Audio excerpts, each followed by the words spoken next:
তৃণমূল কংগ্রেসের প্রতিষ্ঠা দিবস এবং দেখা যাচ্ছে যে তৃণমূলের সৈনিকরা প্রত্যেক বছর না সারা বছরই প্রত্যেকটা দিনই মানুষের সেবায় নিয়োজিত থাকে। কি বলবে মানুষ? আমরা তৃণমূল কংগ্রেসের আমরা যারা কর্মীরা রয়েছি, মানুষের জন্য আমরা একদিনেই যে কাজ করি তা না, সারা বছর আমাদের এটা নৈতিক কি বলবো দায়িত্ব মানুষের জন্য কাজ করা। এটা আমাদের তৃণমূল কংগ্রেসের সকল কর্মীদের নৈতিক দায়িত্ব এবং আমাদের নেত্রী আমাদের রাজ্যের মাননীয় মুখ্যমন্ত্রী মমতা বন্দ্যোপাধ্যায় 7 বারের সাংসদ এবং 3 বারের মুখ্যমন্ত্রী এমনি তো হয়নি, মানুষকে পরিষেবা দিয়েই মানুষের পাশে দাঁড়িয়েই তিনি নির্বাচিত হয়েছে। তাই তার শিক্ষায় আমরা শিক্ষিত, তার দীক্ষায় আমরা দীক্ষিত। সেই জন্য মানুষের জন্য কাজ করাই আমাদের নৈতিক দায়িত্ব প্রত্যেকজন। আজকে যারা আজকে থেকে তুমি কি বার্তা দেবে, মানে আজকে থেকে তোমার এখানে তো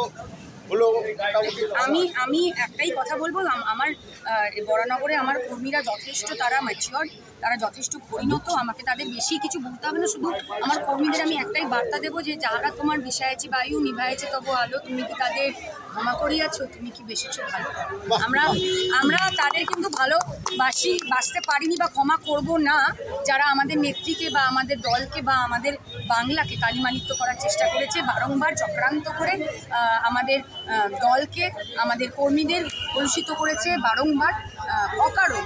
একটা কারণ হয় মানুষের উপরে দোষারোপ করা, কিন্তু অকারণ করে যাওয়াটা জাস্ট নিজেদের রাজনৈতিক স্বার্থ চরিতার্থ করার জন্য এটা একেবারেই ভুল। এবং এটার উত্তর আমরা আগামী নির্বাচনে মানুষের যে ভোট পাবো সেইটার মাধ্যমে আমরা 2026-এর লক্ষ্যমাত্রা কি রেখেছে? ওই যে বললো রামকৃষ্ণ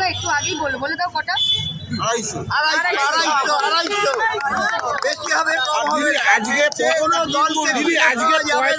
দল একটাই তৃণমূল কংগ্রেস। দাদা কি বার্তা দেবে তুমি? আজকে তৃণমূল কংগ্রেসের প্রতিষ্ঠা দিবস দাদা, পদযাত্রা করা মানে আমাদের দলকে আমাদের দলের ঝান্ডা যেখানে যাবে দল আগে বাড়ে, সব কর্মীদের নিয়েই দল। আর সেই দল কর্মীরা কি দলের সম্পদ দাদা? কর্মীরা কি দলের সম্পদ? ভোট 2026 আমাদের কাজ শুরু হয়ে গেছে। কর্মীরা কি দলের সম্পদ? আজকে দলকে কর্মী দল